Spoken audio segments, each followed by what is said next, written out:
नमस्कार, मेरा नाम है डॉक्टर पुरु धवन। जैसे मैंने पिछली वीडियो में आपसे वादा किया था कि किडनी की रीजनरेशन के बारे में हम बात करेंगे इस वीडियो के अंदर। तो शुरुआत करते हैं सबसे पहले किडनी को समझने से कि क्या किडनी सच्ची में रीजनरेट हो सकती है। तो अगर हमें रीजनरेशन को समझना है तो हमें पहले इसकी टर्म को डिफाइन करना पड़ेगा। अगर कोई मेडिसिन या टेक्निक किसी मरे हुए हिस्से को जिंदा कर दे तो वो रीजनरेशन होता है, या फिर कोई हिस्सा जो जिंदा है किसी मरे को रिप्लेस कर दे वो रीजनरेशन होता है। जैसे कि हम छिपकली की पूंछ में देखते हैं, जैसे हम अपने लीवर के साथ देखते हैं कि कुछ हिस्सा अगर मर जाता है उसको हेल्दी टिश्यू रिप्लेस कर देता है, वो रीजनरेशन होता है।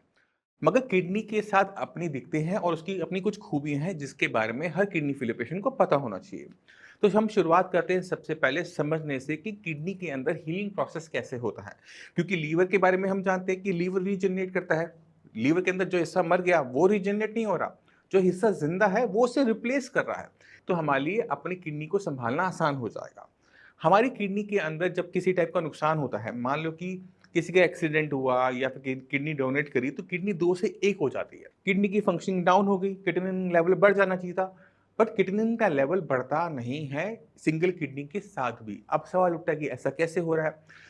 किडनी के पास अपने आप को हील अप करने की जो कैपेसिटी है वो बहुत अच्छी नहीं है, बट किडनी के पास एक बहुत अच्छी खूबी ये होती है कि वो अपने फंक्शंस को बढ़ा लेती है। मगर अब हम तो बात कर रहे थे रीजनरेशन के बारे में, तो किडनी कभी भी अगर हम काट दें तो वो पूरी अपने आप नहीं बन जाती, तो उसके पास रीजनरेशन पावर नहीं होती।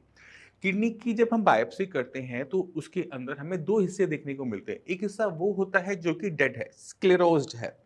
वो हिस्सा कभी भी रीजनरेट करके दोबारा से नॉर्मल सेल्स की तरह नहीं आ सकता, क्योंकि किडनी के अंदर ट्यूब्यूल्स होते हैं, छोटी-छोटी पाइप्स होती हैं। जब वो पाइप्स खराब हो गई, सड़ गई, हार्ड हो गई, वो रीजनरेशन से नहीं बन सकती, वो रीजनरेशन नहीं हो पाती वहाँ पर।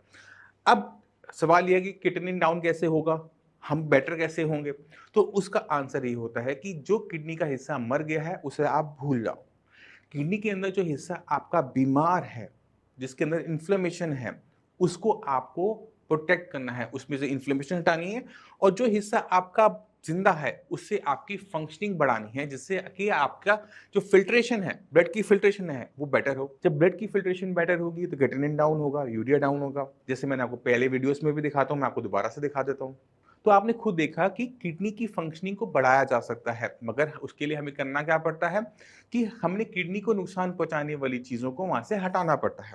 या तो बीपी से खराब हो रही है, या शुगर से खराब हो रही है, या फिर पॉलीसिस्टिक किडनी है, या फिर आईजी नेफ्रोपैथी, कोई ना कोई रीजन जरूर है किडनी के खराब होने का। अगर वो रीजन आपकी बॉडी में परसिस्ट करता है, बना रहता है, तो हम क्या देखते हैं कि किडनी को कॉन्टिन्यूसली नुकसान होता जा रहा है, और जैसे जैसे नुकसान होता जाएगा किडनी की फंक्शनिंग डाउन होती जाएगी, क्रिएटिनिन का लेवल अप होता चला जाएगा। रीजन को, उस फैक्टर को कंट्रोल में लेकर आना होता है जिसकी वजह से किडनी को नुकसान हो रहा है। किडनी की जो रीजनरेशन है वो पावर बहुत कम है, ना के बराबर है। तो आप अपने माइंड से जो रीजनरेशन वर्ड है वो निकाल दो। आपको अपने माइंड में क्या रखना है कि मुझे अपनी किडनी की फंक्शनिंग कैसे बढ़ानी है, क्योंकि अगर हम किडनी की फंक्शनिंग बढ़ाते हैं तो हमें ऐसे रिजल्ट्स देखने को मिल जाते हैं। अब किडनी की फंक्शन को बढ़ाने के लिए एक तरीका तो मैंने आपको समझाया कि बीपी शुगर को कंट्रोल में रखना है, बट सिर्फ इससे काम भी नहीं बनता। जब आप बीपी शुगर कंट्रोल कर लेते हो तो आपका खाना बहुत इंपॉर्टेंट हो जाता है, क्योंकि बॉडी में हीलिंग प्रोसेस को करने वाला खाना है, बॉडी को ताकत देने वाला खाना है। तो आपको अपनी डाइट पे बहुत ज़्यादा काम करना पड़ता है। आपको अपनी बॉडी को vitamin, minerals, protein, carbohydrate, fat, fibre सब कुछ देना होता है, जिससे आपकी बॉडी हेल्दी बनी रहे। क्योंकि अगर आपकी बॉडी हेल्दी है, उसके अंदर बीमार किडनी भी अच्छा काम कर जाएगी। मगर अगर आपकी बॉडी वीक है तो उसके अंदर अच्छी किडनी भी बीमार हो जाएगी। तो इसको आपको समझना है। अगर आप अपनी बॉडी का ध्यान रखोगे, बॉडी आपका ध्यान रखेगी। अपने ब्रेन को भी ठीक रखना है। ब्रेन को ठीक रखने का मतलब है अपने आप को स्ट्रेस से, एंग्जाइटी से, डिप्रेशन से दूर रखना है। क्योंकि अगर आप खाना अच्छा खा रहे हो, आपकी बॉडी में स्ट्रेस है, आपकी बॉडी में डिप्रेशन बना हुआ है, तो वो आपका खाया हुआ खाना, खाई हुई मेडिसिन भी ढंग से काम नहीं कर पाती, तो हम जैसे रिजल्ट्स चाहते हैं वैसे मिल नहीं पाते हैं। तो आपको अपनी हर बॉडी की हर छोटे-छोटे सिम्पटम को नोटिस में लेकर आना होता है। क्या आपको भूख लग रही है या नहीं लग रही? अगर भूख आपकी कम है, तो वो आपके लिए खतरे की घंटी है। आपको नींद आ रही है या नहीं आ रही? अगर नींद आपको कम आ रही है या बहुत ज़्यादा टूट रही है, तो वो भी प्रॉब्लम है। अगर आपका यूरिन में ब्लड आ रहा है, उसका कलर चेंज हो गया है, तो उसको भी आपने ध्यान में देना है। कोई कॉन्स्टिपेशन तो नहीं है, पेट आपका डेली साफ हो रहा है नहीं हो रहा, पेट में दर्द तो नहीं हो रहा, इसको भी आपको नोटिस में लेना होता है क्योंकि ये बॉडी के बारे में हमें बहुत कुछ बता रहा होता है। इसलिए जब भी कोई पेशेंट आता है तो उसकी बाउल हैबिट, उसकी एपेटाइट, उसका मैच्योरेशन, उसका स्लीप, ये सारा का सारा नोटिस में लिया जाता है। सिर्फ बीपी और शुगर टेस्ट नहीं किया जाता है, इन सब चीज़ों को भी देखा जाता है। इससे हमें एक मोटा-मोटा आइडिया मिल जाता है कि पेशेंट की बॉडी परफॉर्म कैसे कर रही है, चल कैसे रही है। अगर किसी पेशेंट में बाउल की दिक्कत नहीं है, एपेटाइट बिल्कुल अच्छी है, मैच्योरेशन खुलकर हो रहा है, यानी यूरिन अच्छे से हो रहा है, स्लीप अच्छे से आ रही है, तो हम उसको एक हेल्दी बॉडी मान लेते हैं। अब ऐसी बॉडी जब हमें ऐसा पेशेंट मिलता है, तो वहाँ पर हमें देखने को मिलता है कि पेशेंट को जब हम मेडिसिन देते हैं ना, तो ऐसे रिज़ल्ट आते हैं। क्यों आते हैं? क्योंकि बॉडी में किडनी के अलावा बाकी सब कुछ ठीक है। अगर किडनी के साथ-साथ हम अपने बाकी सारे फंक्शंस को खराब करना शुरू करते हैं, तो किसी भी डॉक्टर के लिए प्रॉब्लम होती है क्योंकि उसके पास पहले एक प्रॉब्लम लेकर आए थे, बट उसे दिख रही है 4। आप कह रहे हो कि मेरी कैटेरिन डाउन कर दो, बट डॉक्टर कहेगा मैं ऐसे कैसे करूं, इसका तो कॉन्स्टिपेशन भी हो रही है, इसको नींद नहीं आ रही, इसका मैच्योरेशन भी खराब हो रहा है, तो डॉक्टर के लिए तो काम बढ़ गया ना। तो आपको समझने की जरूरत है कि आपने अपनी बॉडी को ध्यान में रखते हुए अपनी डाइट को ठीक रखना है।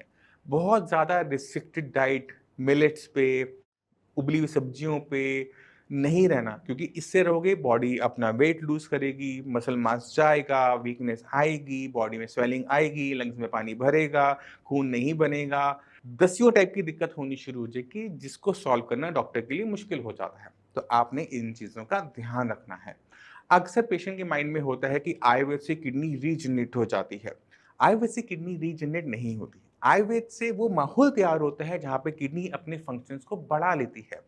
तो हमने ये समझना है कि रीजनरेशन जो वर्ड है, गलत है किडनी के पर्सपेक्टिव से। किडनी की रीजनरेशन के बारे में और सर्च करो। उन रिसर्च पे देखो कि किसी डॉक्टर ने आज तक किडनी की रीजनरेशन देखी है नहीं देखी, साइंटिफिकली कभी प्रूफ हुआ है या नहीं हुआ कि किडनी रीजनरेट करती है नहीं करती।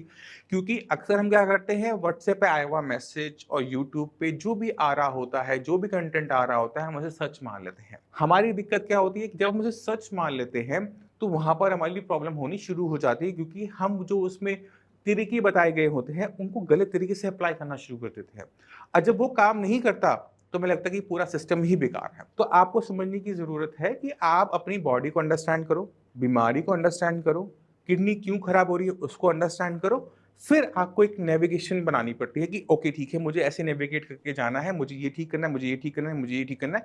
तो एक तरीके से टास्क लिस्ट बन जाती है जिसमें हमें टिक करते हुए चलना होता है कि बीपी ठीक हुआ, ओके हो गया, शुगर तो नहीं है, ऑल ओके है, बाकी मेरा बाउल ठीक है, मेरा एपेटाइट ठीक है, मेरा मैच्योरेशन ठीक है, मेरा स्लीप ठीक है, ओके ओके ओके, टिक टिक टिक टिक। अब आ जाओ, अब मेरी बॉडी है हेल्दी, अब मैं इसको इसको किडनी की जो फंक्शनिंग है उसको इजीली एक्सपेंड कर पाऊंगा।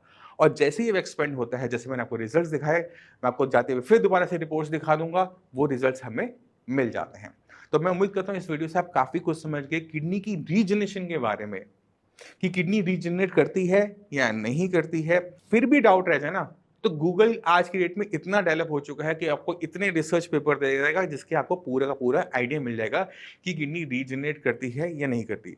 इस पे अगर आप रिसर्च करें तो कृपा करके यूट्यूब पे मत कीजिएगा, इसको आप कीजिए गूगल पे कीजिए, और किसी भी रिसर्च पेपर के पीछे अगर आप जब आप सर्च कर रहे हैं ना, उसके पीछे रिसर्च पेपर लिख दीजिए या फिर डॉट पीडीएफ, क्योंकि जितने भी रिसर्च पेपर्स होते हैं वो डॉट पीडीएफ फाइल फॉर्मेट में पब्लिश होते हैं, तो वहां से भी आपको एक अच्छा रिसोर्स मिल जाता है। मैं तो ऐसे ही सर्च करता हूँ, किसी भी फाइल के पीछे कुछ भी लिखा, डॉट पीडीएफ लगा दिया, रिसर्च पेपर लिख दिया, आपको कंटेंट ऐसे मिल जाता है। तो आपको बहुत अच्छी तरीके से मिल जाएगा कि किस तरह से किडनी काम करती है। क्योंकि जितना आप बीमारी के बारे में, अपने शरीर के बारे में अंडरस्टैंड करोगे ना, उतना अच्छा मेरे लिए होता है। क्योंकि मुझे सिर्फ छोटा सा काम करना होता है, ये लो मेडिसिन और जाओ, वरना मुझे हर एक चीज समझानी पड़ती है कि किडनी क्यों खराब हुई, किस वजह से खराब हुई, क्या करना है क्या नहीं करना। तो मेरे लिए काम बढ़ जाता है। खुद ब खुद अच्छे से रिसर्च कर आओ कि मेरा काम सिर्फ आपको सिर्फ मेडिसिन देना हो, इससे ज्यादा कुछ ना हो। मैं उम्मीद करता हूँ इस वीडियो से आप काफी कुछ समझ गए। फिर भी माइंड में कोई भी डाउट है, कुछ भी पूछना चाहते हो, डॉक्टर्स अवेलेबल है, मेरे से भी आके मिल सकते हो। इसी के साथ आपसे चलने की आगे चाहूंगा। मिलते हैं अगली वीडियो में, तब तक के लिए नमस्कार।